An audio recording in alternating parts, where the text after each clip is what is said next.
Welcome to the instructional part of the video. You can get tabs and backing tracks if you go to my website, www.erichaugenguitar.com. Let me talk about the cool stuff I'm using today.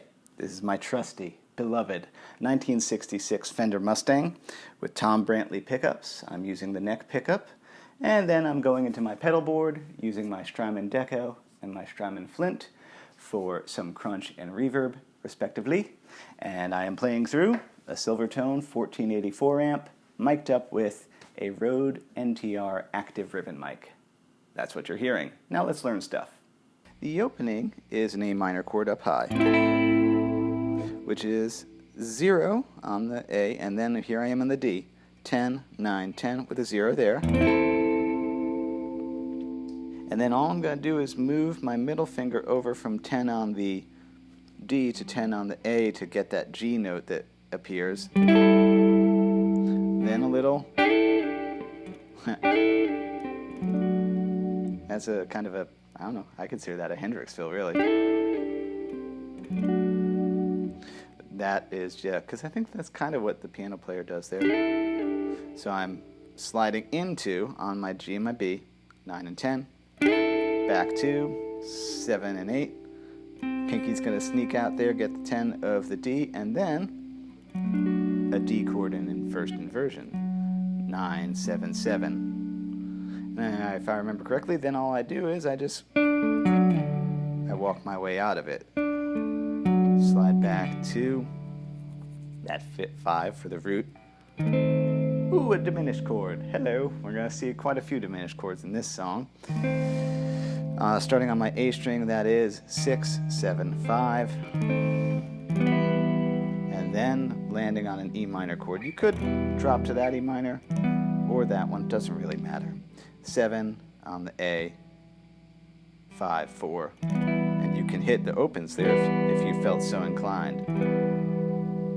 Now here we go with the melody and the notes. So the first thing after that E minor, there's my 4, 4, 2, 0. When I come back, I'm going to have a 1 on the D and a 2 there on the G. Because this is one of the classic Stairway to Heaven, descending, what's it do there? One of those type of things. So 1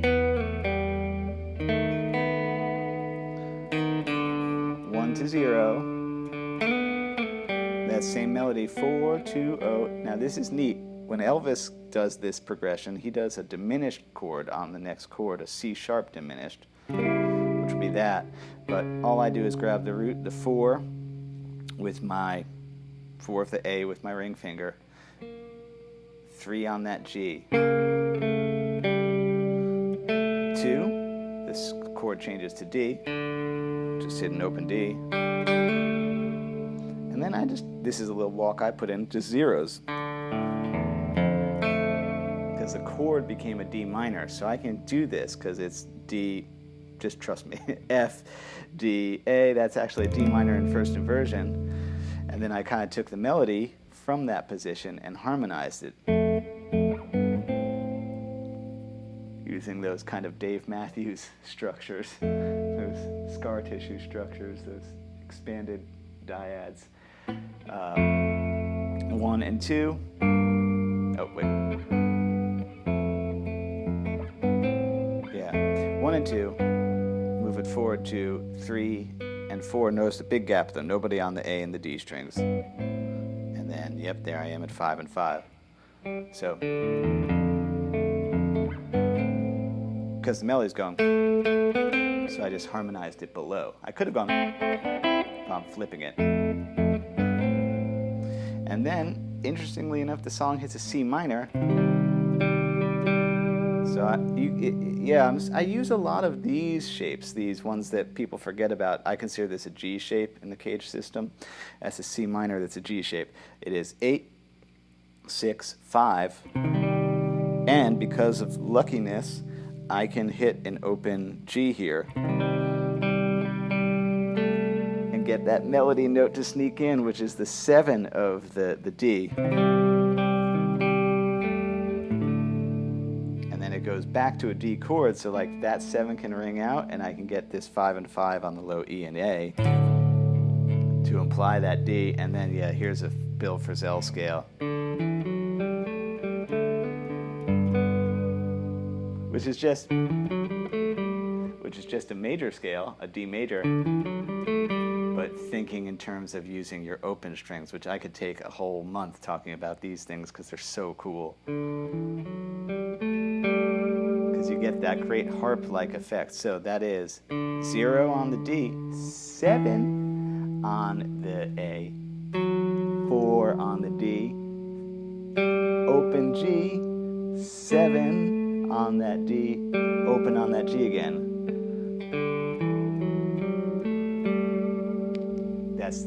That's just beautiful in itself. I could play that all day. Again, yeah, you know, that's also like a Dave Rawlings thing. It's just open strings and kind of things that shouldn't bump into each other, letting them bump into each other sure is cool. And then, yeah, to land that vocal melody, 2 to 4 on that G with that open D underneath. Because it's a G chord, so my thumb came around and got that G. Good job.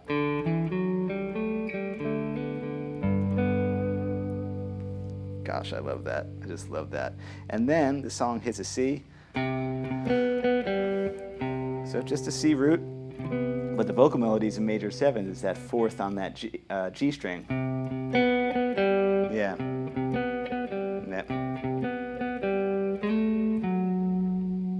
Yep, here I'm going to play around with some opens. Boom, boom, boom, boom, boom. 7 on the D, 9 on the A, and then we're going to walk up.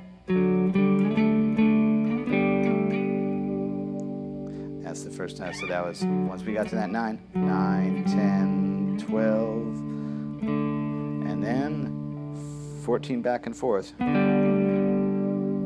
That's the first time through. So then it does all that again.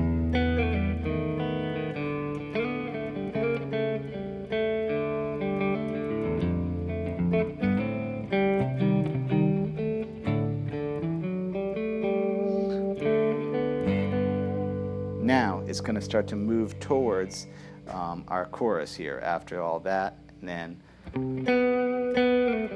so yeah, it hits that C again just like it did the first time, but then it's going to ramp up. So that's on a D now, 4 2 0 on that G string, 4 2 0 2 0 E minor, 4 4 2 0. So yeah, that's a D over F sharp, thumbs on the F sharp, open on that B,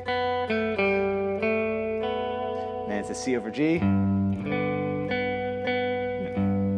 4 4 4, and then we're getting near the cadence. Open on the D, 4 on the G, 2 0 4 5, and then there's a great little piano lick. Where am I?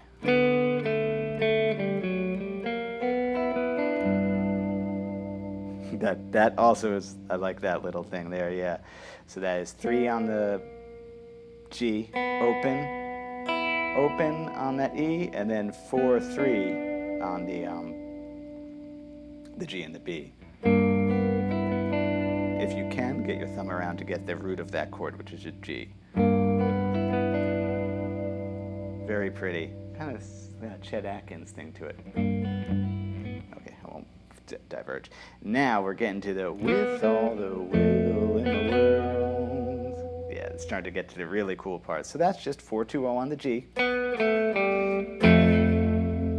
And then that chord is really a G over an F, so I just did this. 1 on that low E, 2 on the G. Just get that pinky out to get that 4. Here comes that 4 2 0 again. Good job. That's an E flat. And here's how.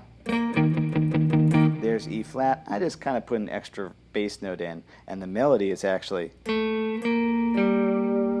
Again, using the open strings when I can to get things to be more ambiguous. So 6, 6, 7, 8 on that D, open G, back it up, 6 to 5, and here comes that Frizzell thing. And I just did a pull off for it because, yeah, when we could be diving for pearls. 707, 05, or you could do 55. And then I copped the very Chet Baker-esque trumpet solo that comes in. Might even be Chet Baker, I don't know if he was alive at that time still.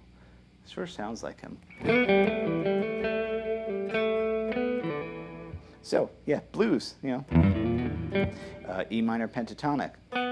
4, 0, 2 on that G. 2,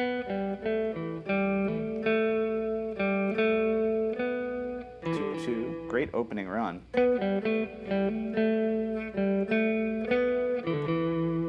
You could do it the octave higher too, because that would... I just didn't because it seemed like my whole arrangement was so low that it made more sense to keep it low. And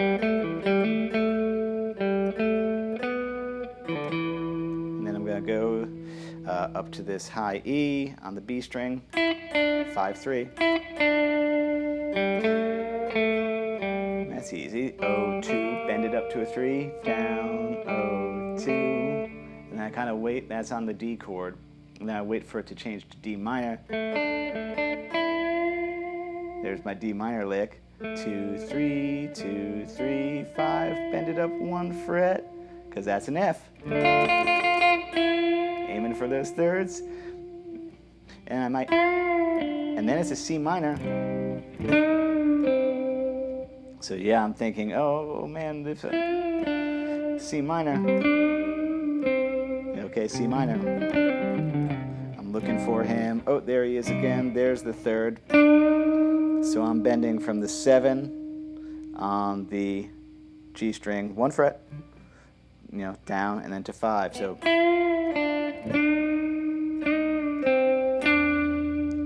landing back on just a pure 7, and then that Frizzell move again. And that time I kind of ended with a nice little G chord.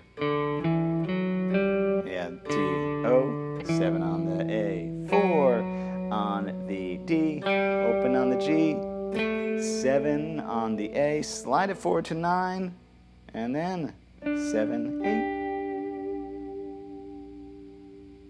There you have it. I always loved this song. I think it's just a beautiful melody and some great unpredictable chord turns, so it was a real joy to work out this arrangement. I hope you have fun with it. Take your time with it. Thanks for watching.